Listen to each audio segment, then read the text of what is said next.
গাধাকে সৃষ্টি করার পর তাকে বলা হলো সকাল থেকে সন্ধ্যা পর্যন্ত তাকে ক্লান্তিহীন পরিশ্রম করতে হবে।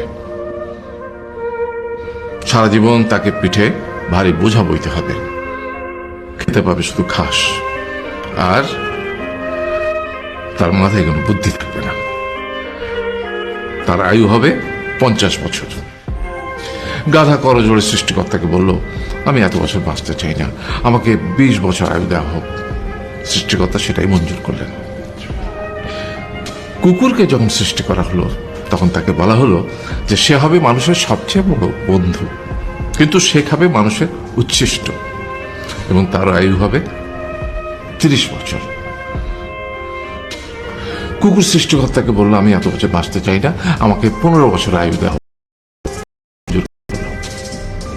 এরপর বানরকে বলা হলো, তুমি শুধু গাছের এ ডাল থেকে ও ডালে ঝুল খাবে এবং নানান রকম ফন্দি ফিকিরি করে মানুষকে আনন্দ দেবে, তোমার আয়ু হবে 20 বছর। বানর বলল, আমি 20 বছর বাঁচতে চাই না, আমাকে 10 বছর দেওয়া হোক। সেটাই মঞ্জুর করা হলো। এবার এলো পুরুষ মানুষের পালা। তাকে বলা হলো যে তুমি হলে প্রাণীগুলোর মধ্যে সবচেয়ে বিচক্ষণ এবং বুদ্ধিমান, সেই জন্য তোমাকে প্রাণীদের শিরোমণি করা হলো এবং তোমার আয়ু হবে 20 বছর। তখন পুরুষ মানুষ বলল, করজোড়ে বলল সৃষ্টিকর্তাকে যে 20 বছর আয়ু অত্যন্ত কম, হে প্রভু, আমাকে ওই গাধার সে যে 30 বছর আয়ু চায়নি সেটা আমাকে দেয়া হোক।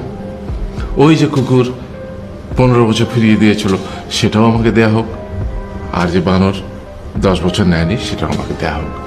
20 বছর অত্যন্ত কম, আমি দীর্ঘদিন বাঁচতে চাই। সৃষ্টিকর্তা সেটাও মঞ্জুর করলেন। তারপর কি হলো? সেই থেকে ছেলেরা পুরুষ মানুষ হিসেবে বাঁচে 20 বছর, তারপরের 30 বছর সংসারের বোঝা পিঠে করে বয়ে বেড়ায়, সেটা কার মতো? গাধার মতো।